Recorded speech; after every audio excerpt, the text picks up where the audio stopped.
Jadis omniprésent, l'argent comptant est de moins en moins prisé pour effectuer des transactions.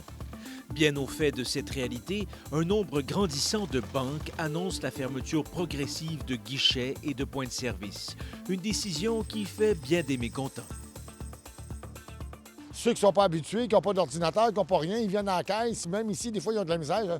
Je parle avec des gens ici, là, puis les gens ne trouvent pas ça drôle. Là. Je sais pas ce que je vais faire, moi. J'ai pas d'Internet chez moi, là. C'est une décision qui est uniquement guidée par les coûts financiers. Moi, je trouve que ça va être dramatique. Au-delà des craintes très légitimes d'une partie de la population, le déclin de l'argent comptant alimente aussi son lot de fausses croyances et de complots fantasmés. Tentons d'y voir un peu plus clair. Donc, Nicolas, clairement, on est face à une tendance qui s'enracine.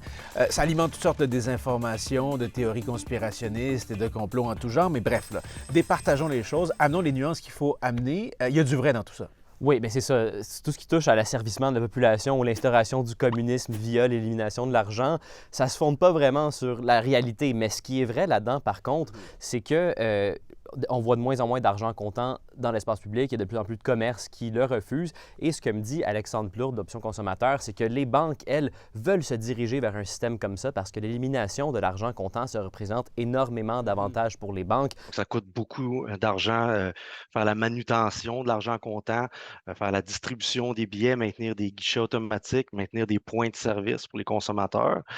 Puis à côté de ça, les cartes de paiement, donc les cartes de débit, les cartes de crédit, c'est très payant pour les institutions financières. À toutes les fois que je fais une transaction par carte de paiement, une institution financière prend un certain pourcentage de cette transaction-là et se le met dans ses poches. Il y a plus ou moins d'avantages pour les commerçants. Il y en a qui vont refuser l'argent comptant pour plusieurs raisons, notamment liées au temps que ça va prendre pour traiter ça.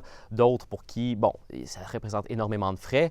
Mais Options Consommateurs, qui a fait un rapport là-dessus en 2019, dit que pour les consommateurs, pour la personne moyenne, l'élimination de l'argent comptant, il y a très peu d'avantages. Évidemment, il y a 3 % de la population canadienne qui n'a pas de compte en banque. Donc déjà là, ça les barre de transiger de manière numérique. Et les populations plus vulnérables, plus âgées, bien, c'est elles qui se servent encore de l'argent comptant surtout. Donc pour elles, ce sera de plus en plus difficile de fonctionner si on a de moins en moins d'accès à des guichets, par exemple, ou justement si on va vers un système sans argent comptant.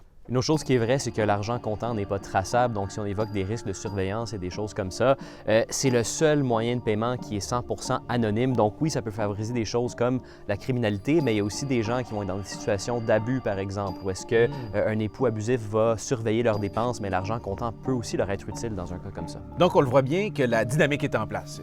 La roue tourne, il y a un engrenage qu'on peut difficilement arrêter. Le groupe Desjardins qui coupe d'ici fin 2026 30 % de son offre de services, des guichets.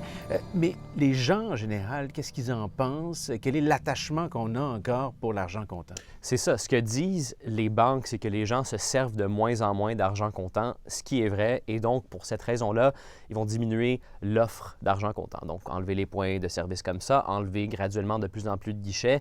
D'ailleurs, Desjardins, il y a quelques années, ont dit qu'elle allait éliminer l'ensemble des guichets pour 2028. Je les ai contactés. Ils m'ont dit que ce n'était pas tout à fait vrai, qu'ils vont garder des guichets dans des centres importants.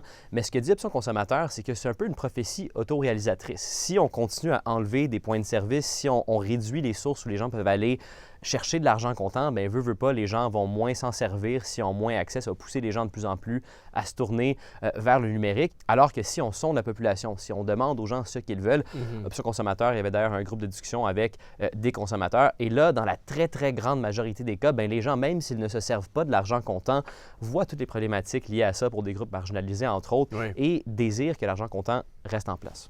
Restons sur ce virage numérique en ce qui a trait à l'argent. Jeff, un autre refrain qu'on entend de plus en plus souvent, c'est celui de la monnaie numérique de banque centrale. Ouais.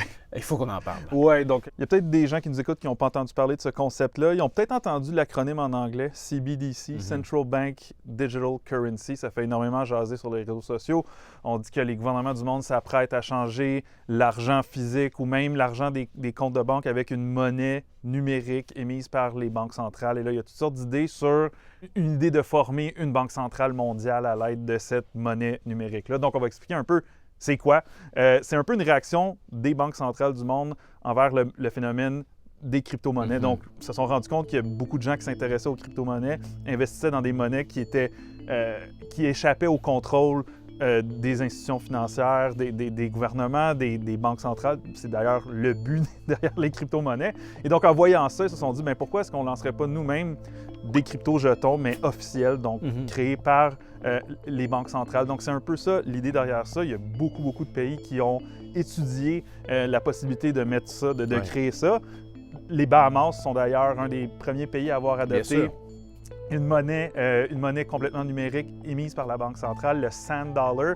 Et aux dernières nouvelles, oui, ça existe, mais l'adoption de la population et des commerçants aux Bahamas, c'est pas très fort en ce moment. Donc, pour l'instant, c'est le cas là-bas aux Bahamas. Parlons de chez nous, au Canada. Ouais. On en est où? Le Canada en est où dans cette discussion-là? Donc, la Banque du Canada étudie depuis plusieurs années ce concept-là. D'ailleurs, ils disent que c'est une décision qui est politique. Donc, si jamais le gouvernement du Canada décide d'aller de l'avant avec une monnaie numérique, eux, ils veulent être prêts. Donc, d'étudier en profondeur la question pour pouvoir le mettre sur pied. Il faut préciser, là, il n'y a pas de monnaie numérique en ce moment. Là. On attend, si jamais le gouvernement se décide à aller de l'avant avec le projet. Et d'ailleurs, le Parti conservateur du Canada se dit contre l'établissement d'un CBDC. Il y a même une section de leur site où les gens peuvent aller signer une pétition pour se dire eux aussi contre. La Banque du Canada a publié un rapport au mois de novembre. Ils ont consulté toutes sortes d'acteurs dans la société, les citoyens canadiens, mais aussi les grands acteurs du système bancaire, des groupes d'intérêts sociaux. Et dans le fond, ce qui en sort, c'est que c'est assez critiqué comme projet. C'est vraiment pas tout le monde qui est d'accord. Quelles sont les critiques qu'on entend? En gros, la majeure partie des Canadiens qui ont été consultés via un sondage Internet, on parle de plus de 80 % se disaient absolument contre ce concept-là. Ils citaient des problèmes avec la vie privée. Et ça aussi, dans le monde même de la crypto, c'est une chose qu'on met de l'avant, c'est que, bon, une monnaie qui est numérique, qui est basée sur un système contrôlé par la Banque centrale du Canada, ça pourrait être facile à tracer. On pourrait bloquer des paiements qui ne font pas l'affaire du gouvernement. Ça pourrait brimer la vie privée des gens, en gros. Donc, ça, c'est des critiques qui sont mises de l'avant. Ironiquement, là, on parle de ça souvent comme un grand complot des grandes banques, mais le système banquier canadien se montre plutôt frileux à l'idée que les banques jugent que leur rôle deviendrait un peu désuet dans un système qui fonctionne sur une monnaie numérique, parce que les gens pourraient créer un compte de banque virtuel, échanger de l'argent sans passer par les banques et sans donner de preuves d'identité ou quelque chose comme ça.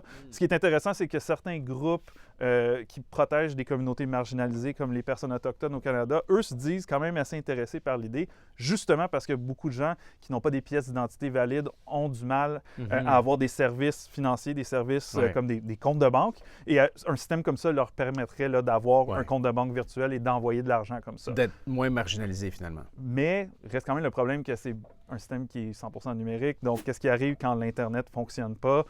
Les critiques, la Banque du Canada est au courant et dans son rapport, là, elle dit que si jamais on y allait de l'avant avec une monnaie numérique officielle de la Banque du Canada, il prendrait en compte là, des idées de protection de la vie privée et des idées aussi que le système fonctionne même si on n'a pas accès à Internet. J'espère.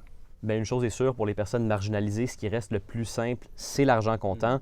C'est pour cette raison-là qu'Option consommateur, ils disent qu'il faudrait réformer la loi sur la monnaie pour contraindre les commerces à accepter.